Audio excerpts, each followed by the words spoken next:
Hi, this is the voice of Heidie Calero with the first economic capsule of 2021. To those of you that I have not seen since last year, Happy New Year, and above all, stay safe. We hope to conquer COVID-19 this year so as to return to some kind of normalcy.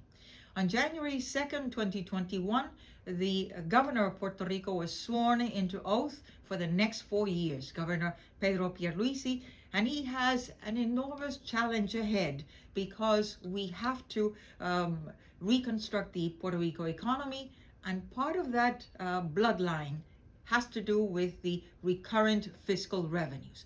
Let's look at the story behind these trends. This first graph depicts from 2006 through 2018 that Puerto Rico collected in net recurrent fiscal revenues $205.5 billion. 60% of that came from Puerto Rico sources and 40% comes from the federal grants. Notice that federal grants, which is the orange segment in these columns, grew 6% during this period. Annual growth, 6%, compared to the 3% growth. So twice the growth of Puerto Rico sources. And that is an enormous challenge. A great dependence on federal funds, which we do not control. Let's look at the components of these fiscal revenues, the recurrent revenues. And let's look at 3 years before the recession. That's the period 2003 through 2006. And compare it with the last 3 years of this current depression, 2016 through 2019. And what we are depicting here is that during these 3 years, Puerto Rico collected $48.1 billion. That accounts for 4.2% of these components contributed to that $48.1 billion. They were essential in terms of those net fiscal revenues. And notice the orange segment, 1.9% it contributed to that 48.1. That's on an annual basis, huh? It's the federal grants. Then the 0.1% is the light orange. It's other excise taxes. The gray is the taxes that are retained to non-residents, and those accounted for 1%. Then the green part is the corporations and partnerships income tax. And then the blue segment is the 0.9% is individual income tax. At that stage, 2003, 2006, Puerto Rico had higher jobs. It was growing at a positive clip, but fast track 2016 to 2019, we are in this big depression. Let's look at these components. During these 3 years, we collected $69.6 billion.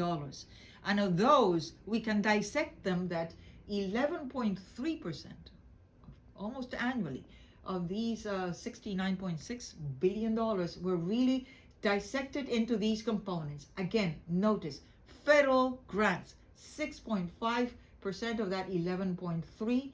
1.4 is the sales and use tax, which was established in Puerto Rico in 2007 at a clip of 7% and then increased by 2016 to 11.5%. Well, that contributed 1.4%.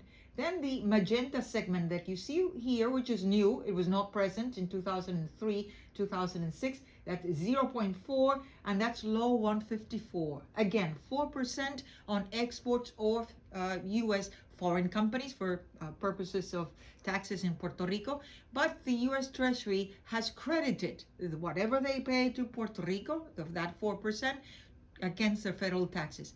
That, again, is not under the control of Puerto Rico, and the U.S. Treasury has already announced that Puerto Rico better have a plan because they are going to be eliminating that credit to these companies.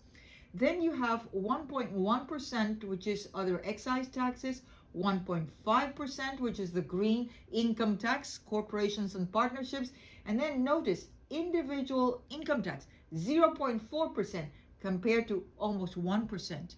3 years before the recession started. So again, the analogy continues. The message is clear. We have a high dependence on federal grants and also on Law 154. And we are depending more and more on sales and use taxes. Well, if people are employed or if people are receiving welfare payments, then maybe you can continue with this heightened sales and use tax, which is really purchases of consumers, of services, and but mostly of merchandise.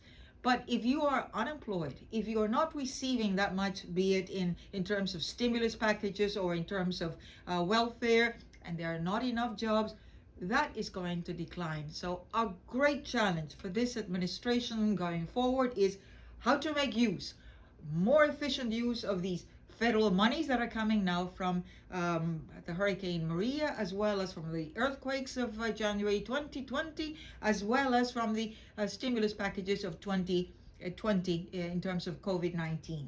And notice here, we did the index based on 2006, so we divided GNP, nominal terms, which is this orange segment.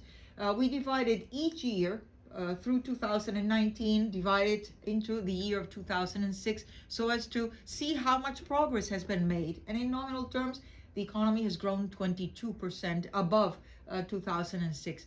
But notice what has happened to these recurrent fiscal revenues, especially from 2018 through 2019, 68%. So a great message. What are we doing with those recurrent fiscal revenues so as only have 22% increase in GNP when we have had an increase of almost 68% in recurrent fiscal revenues? And Puerto Rico since 2016 has not been paying the public debt.